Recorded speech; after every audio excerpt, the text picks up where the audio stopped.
Hello all of you, welcome to my YouTube channel. In today we will discuss about the treatment of consumable item in NPO. तो देख लेते हैं किस तरीके के जो है गुड्स कंज्यूम्ड होते हैं इन NPO में। तो not for profit organisation consume stationery, medicine and sports material. तो मतलब अगर कंज्यूमेबल आइटम से रिलेटेड कोई सा भी क्वेश्चन आएगा तो वो स्टेशनरी पे बेस्ड होएगा, मेडिसिन पे बेस्ड होगा, स्पोर्ट्स मटेरियल पे बेस्ड होगा या कोई और अदर चीज़ों पे भी बेस्ड हो सकता है। पर जिसका ट्रीटमेंट होगा जैसा मैं अभी बता दूंगा सभी में उसका ट्रीटमेंट वैसे ही होएगा। ठीक है। तो मतलब ऐसा होता है ना कि जब स्टार्टिंग में ईयर के जब स्टार्ट होता है तो क्या करती है ऑर्गेनाइजेशन, काफ़ी सारी चीज़ें परचेज़ करती है। अगर स्टेशनरी का केस करेंगे तो स्टेशनरी काफ़ी ज़्यादा परचेज़ करती है। ठीक है। और कुछ परचेज़ करती है और कुछ जो होता है लास्ट ईयर का रहता है तो वो ओपनिंग बन जाता है इस ईयर का। तो कुछ ओपनिंग में रहता है हमारे पास स्टेशनरी, कुछ हम परचेज़ करते हैं और कुछ हम पे लास्ट में क्लोजिंग में बचता है। तो हमको जो होता है हमें कितना स्टेशनरी कंज्यूम्ड हुआ है उसको ना डेबिट करना पड़ता है इनकम एंड एक्सपेंडिचर अकाउंट में, सो दैट हमको करेक्ट सरप्लस और डेफिसिट मतलब पता चल जाए। तो इसलिए हम कैलकुलेट करते हैं। तो इसका देख लेते हैं फॉर्मेट कैसे कैलकुलेट करते हैं। तो हाँ, तो इसका फॉर्मेट देख लेते हैं। तो format of calculation of consumable item, तो जिस ईयर का कंज्यूमेबल आइटम कैलकुलेट कर रहा है वहाँ ईयर लिख लेंगे। अब देखें ये जो फॉर्मेट है ये तब अप्लाई होएगा जब आपको परचेज गिवन होगा।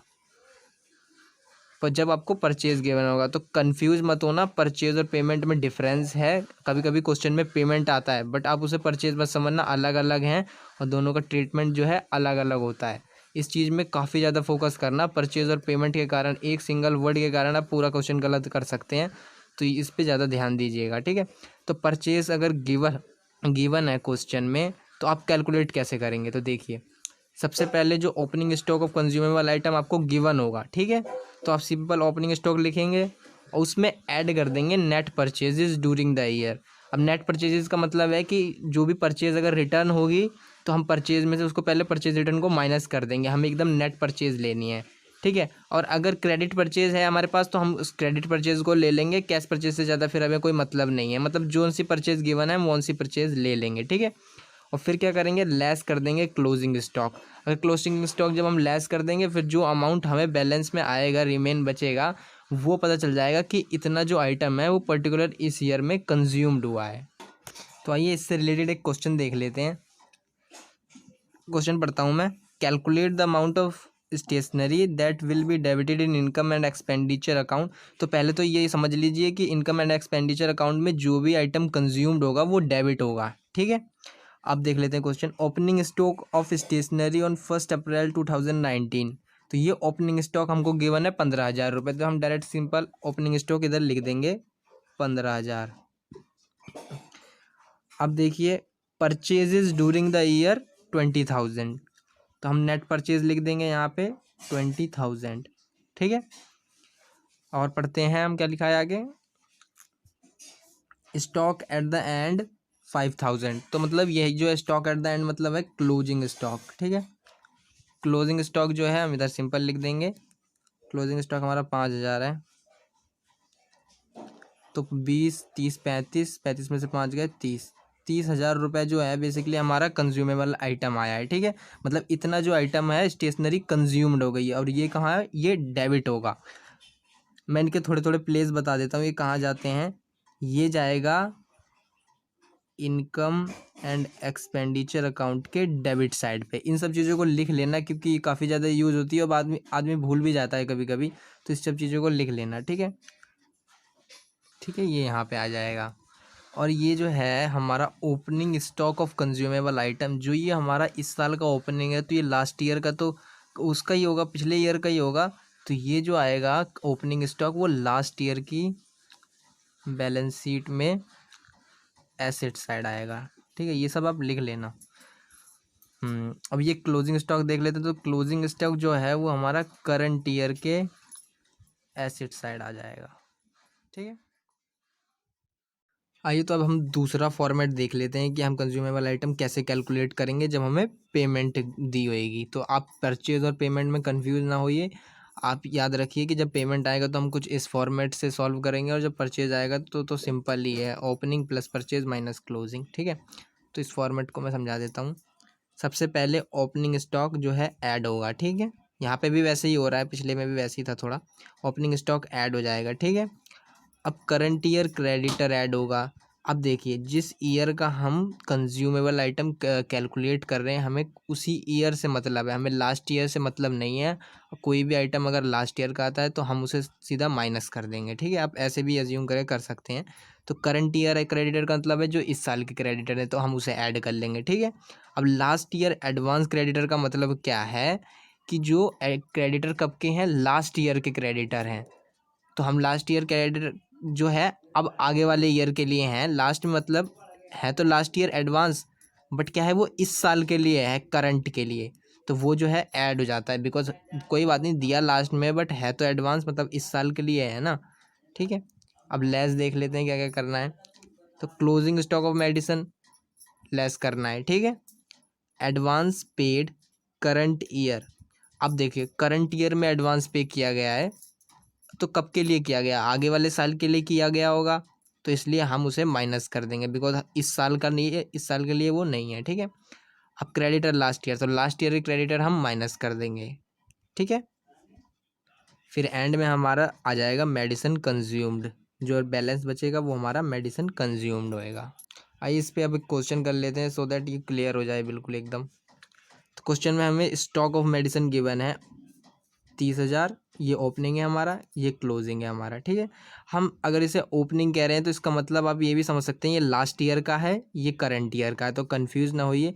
अगर ये ओपनिंग का है तो ओपनिंग का मतलब लास्ट ईयर है हमारे लिए, और ये 5,000 जो है ये करंट ईयर का है, ठीक है। तो हम डाल देते हैं ओपनिंग स्टॉक और क्लोजिंग स्टॉक। तो ओपनिंग स्टॉक जो है हमारा 30,000 है, ठीक है, और क्लोजिंग स्टॉक हमारा 5,000 है,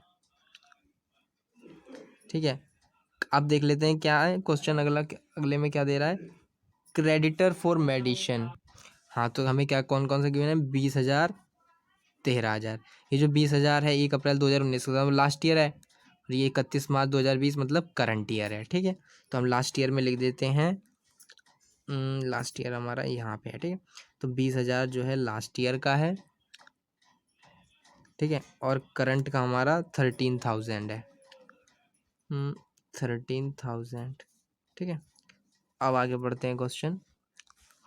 advance paid for medicine on 31 March 2020, मतलब हम एडवांस पे कर रहे हैं आगे वाले साल के लिए। हम किसका कौन सी ईयर का अकाउंट बना रहे हैं, 2020 का, और जब हम पेमेंट कर रहे हैं 2021 के लिए, तो हम उसको डिडक्ट कर देंगे, मतलब माइनस कर देंगे, क्योंकि ये करंट ईयर एडवांस है। कितना गिवन है, 13,000, ठीक है। आगे बढ़ते हैं question. Advance paid for medicine on 31 March 2019। अब देखिए, यहाँ पे डेट का बहुत ज़्यादा रोल होता है, तो डेट को आप ध्यान से देखिएगा बिल्कुल। 31 मार्च 2019, ठीक है। तो आप डेट का जरूर अच्छे से ध्यान दीजिएगा।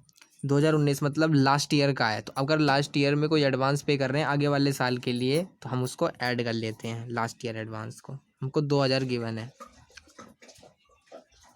ठीक है। अब देखिए लास्ट में क्या क्या गिवन है, amount paid during the year. तो ड्यूरिंग द ईयर हमने अमाउंट कितना पे किया, तो ये कितना है, 1,08,000, तो ये आएगा यहाँ, ठीक है। तो अब हम इसको सॉल्व कर देते हैं। तो हमने टोटल कर दिया है, तो टोटल हमारा जो है 1,15,000 जो है बैलेंस आ रहा है। इसका मतलब इस ईयर में हमारा इतनी जो है हमारे कंज्यूम्ड हुआ है, ठीक है। मेडिसिन हमारी इतनी कंज्यूम हो गई है। तो ये मैं अब इसकी जगह बता देता हूँ, ये कहाँ कहाँ जाएंगे। तो सबसे पहले तो ये हमारा जाएगा इनकम एंड एक्सपेंडिचर अकाउंट के डेबिट साइड, ठीक है। और मैं बता देता हूँ, ओपनिंग स्टॉक मैंने बताया था पिछले में भी सेम वैसे ही रहेगा। ओपनिंग स्टॉक जो है हमारा, वो लास्ट ईयर की बैलेंस शीट में हमारा एसेट साइड्स जाएगा, एसेट्स, ये आप लिख लेना, ठीक है, एसेट साइड जाएगा। अब क्लोजिंग स्टॉक थोड़ा सेम पिछले बार जैसा, करंट ईयर की बैलेंस शीट में एसेट साइड, ठीक है। अब देखिए, अब हम बात करते हैं करंट ईयर क्रेडिटर की, वो क्यों, वो कहाँ पे जाए। करंट ईयर क्रेडिटर मतलब जो हमारे इस साल की करंट लाइबिलिटी है, तो हमारी जाएगी करंट ईयर की लाइबिलिटी साइड बैलेंस शीट में, ठीक है।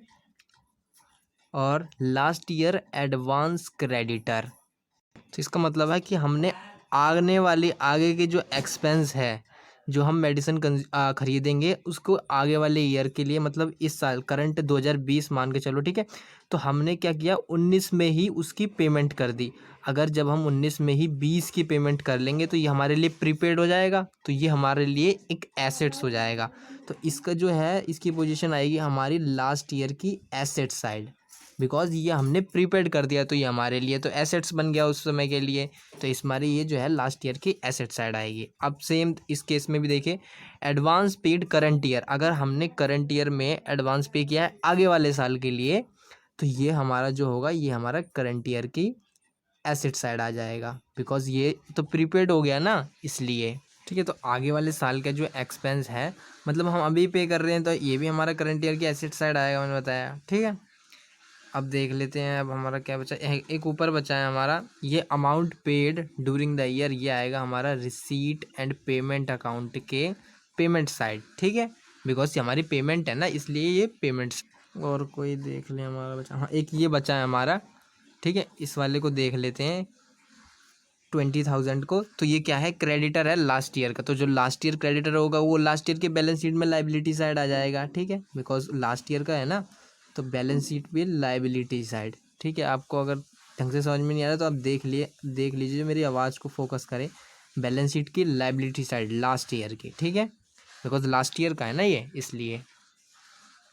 तो यहाँ पे हमारा क्वेश्चन जो होता है पूरा होता है। और अगर आपको कोई डाउट हो तो आप ज़रूर कमेंट करें, और आप वीडियो को केवल व्यू करके ना छोड़ें, प्लीज़ सब्सक्राइब भी कर दीजिए। और अगर अच्छा रहा आपकी तरफ से रिस्पांस, तो हम ऐसा भी करेंगे, पूरे चैप्टर की वीडियो बनाएंगे, 11th की भी हो चाहे वो 12th की हो, हर एक हम चैप्टर को लेंगे, उसकी फुल जितने कंसेप्ट होंगे सबकी वीडियो बनाएंगे। तो आप व्यू करके ना छोड़ें, प्लीज़ सब्सक्राइब भी कर दीजिए चैनल को। और अगर कुछ नहीं समझ में आ रहा है तो मैं फिर बोलता हूँ कमेंट ज़रूर करें, जो कि मैं अपनी नेक्स्ट वीडियो में आपको उसको अच्छे से क्लियर कर सकूँ। और थैंक यू फॉर वॉचिंग, चलो बाय बाय।